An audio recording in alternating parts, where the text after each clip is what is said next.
without further ado, where does the remarkable move go in my top 10? Let me know what you guys think. Let me know where you think it should go. Maybe you know me already. If you don't, hi, my name's Kit. Maybe you know my sort of preferences already, but these are the top 10 as of July 2025. So as of July, these were the top 10.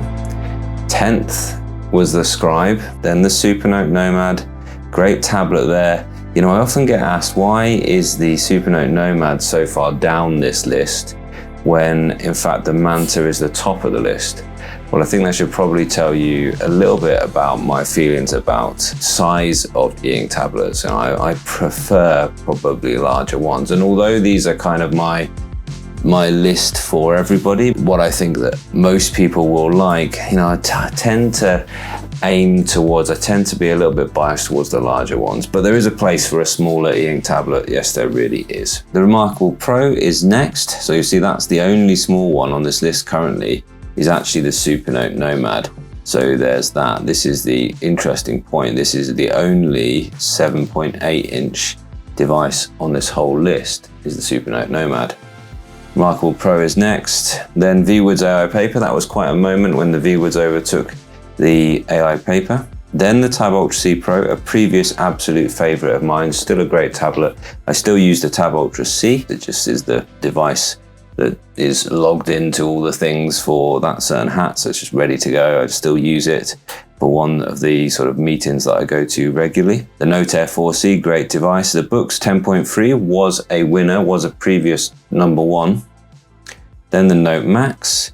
My Note Max is away actually being serviced because they improved the ghosting on that. So that is, you know, a really great tablet as well. 13.3 inches, black and white. Then the Tab X C, and then the Supernote Manta. So where in all this is this wonderful little guy, the Remarkable Move, going to go? That's a difficult choice. I guess let's work our way up from the bottom and see which one it will beat. So the Kindle Scribe, and the Kindle Scribe right now on here, the one that I've tested is actually, I guess, the 2022. But then the 2024 is just a very slight update to the 2022. So you can see the one that's being on here as being the current one that you can purchase.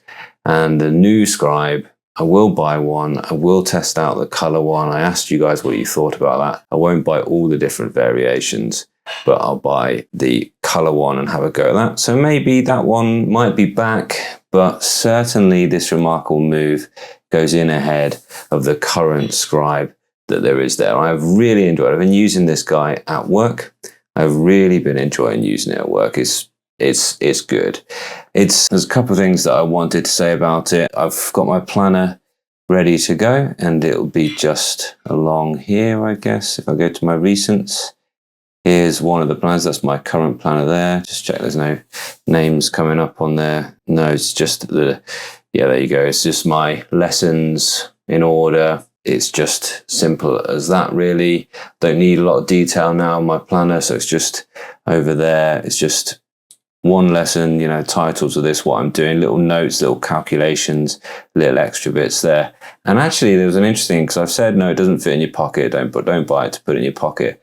But I was moving from one classroom to the next, as I do quite a bit of. And I just thought, do you know what? I could just, whilst I'm moving, I could just put this in my pocket, save me having to put it back in my bag. And it fit. And it fit just fine in my like smart trouser pocket that I wear to work.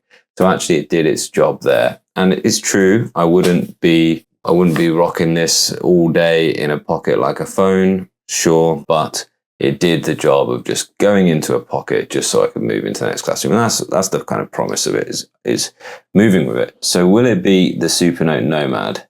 I don't have my wife's Nomad with me just here because, you know, it lives with her and everything like that. That's a tricky one. The Nomad is another small device. For me, much nicer to write on. And I just find there's plenty of times here where yeah, there you go, look. That should make a new page. Ah, there you go. Third time was a charm there, look. There's just a few times where I'm like, you know, it's not quite doing it for me. It's not quite responding quite well enough. The eraser there, I'm just trying to erase that thing. You know, it's just a few things that I'm thinking to myself, and why don't they add things in like outlines and table of contents? Why don't they add those in? And why don't they improve the reader? I don't think I can put it in ahead of the Nomad. And the Nomad itself has got a really great crisp and clear e-ink screen. It's higher resolution. It's better for reading on. You can install any apps that you want there, even though you might be disappointed if you're looking for something like anything you log in with Google. Don't expect that. You can put an app store on there and you can add those as well. So I think personally, for me and for most people, I think the Nomad wins this one out. And the new Nomad, I mean, what's the cost right now of a Supernote Nomad? It's always difficult doing prices because they're different in the UK, different in the US, etc. Yeah, $300. Okay, I know then you've got to buy a pen. Okay, you get the standard pen, and then you've got to buy a half folio. You don't have to buy a half folio. You could buy a half folio. So you're around $410, look. So, okay, the Nomad isn't cheap, but the Remarkable Move is like, starts at, what does it start at now? It starts at £400. I think somebody already said €500. And then you've got to buy a case on top of that as well. And that's just with the basic marker. So, okay, I think that overall, I think this is where it should go. So we're going to say goodbye to the scribe. I mean, do you agree with that? Do you disagree with that? Let me know in the comments. Look through the chat just now and see what you guys think of this. Do you agree with me? This is now my top 10 currently. I think it's a fascinating one though, because how long will this last? The Kindle Scribe coming along pretty soon. How long will it last that actually give me a second pen, please. I always want a black ballpoint up here and my second pen like you get on the Pro. So this is going to be the Remarkable Move. It's going to fit in there. It's a great tablet. I've really enjoyed using it at work. I've really liked it. Do I kind of miss the Supernote Nomad? And I wrote this.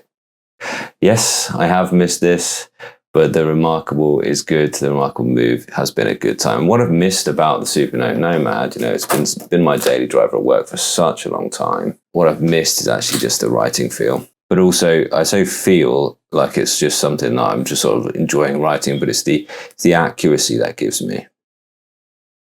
I can spell accuracy.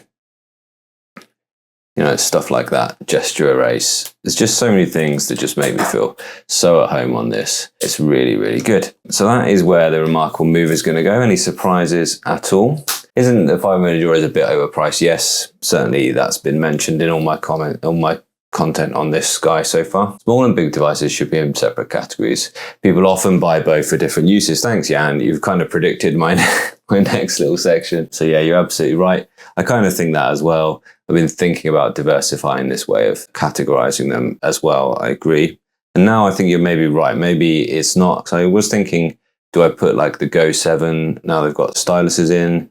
Do I have a list of phones as well? Maybe I should just do small ink, larger ink. Maybe that's the best way to do it. Let me know if you like Jan's idea on that one. That described me in a nutshell, Jan. Oh yeah, different devices for different reasons. Yeah, absolutely. Wish the Kindle Scribe with gallery. Yeah, but I don't know, the flashing is just not so cool. Crystal clear thinking set is about 4. That's okay, that's the Crystal Nomad, yeah. Yeah, absolutely. Okay, cool. Co-reader on the Move, which is great support for EPUB. Yeah, so actually tinkering, you can, Remarkable has a proud history of being modified and everything like that. There was the whole Remarkable mod community. So, it's still going strong there. Second pen, yeah, that's just the other clicking on the second pen there as well. I use Nomad as a personal notebook. Use the Remarkable Pro as my desktop, yeah. And that's the nice thing about the Move, though, is that you can actually work back to the Remarkable Pro.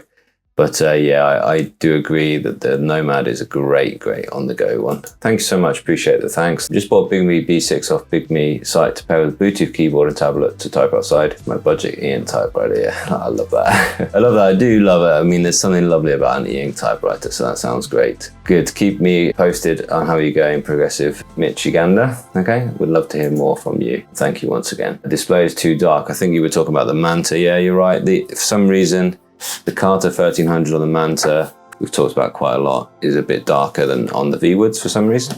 Viwoods is a good tablet now. Boy's review of the Move is out now, very good. It's fabulous, yeah, I shared it on my thing, so it's just fabulous though. Yeah, he puts it way down the list as a very niche device, that seems fair.